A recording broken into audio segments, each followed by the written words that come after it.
Сегодня во Дворце школьников имени Катаева проходит конкурс «Үздік ұлан Кырамбашы-2023». Он у нас проходит раз в 3 года. Сегодня в конкурсе приняли участие 11 участников. Сегодня они показали визитку «Я и моя организация», ораторское мастерство, «Я гражданин великой страны» и портфолио.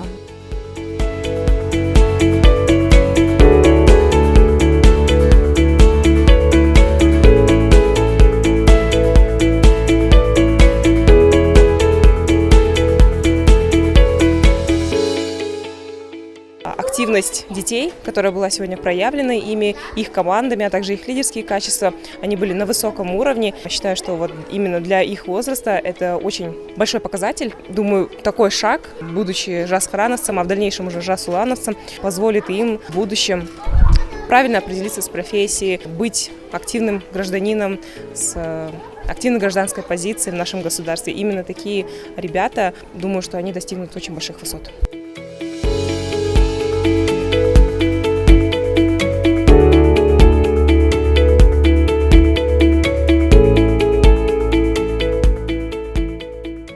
Оқушылар сарайына келіп, үздік ұлан атты байқауға қатысып, бас жүлдені жеңіп алдым.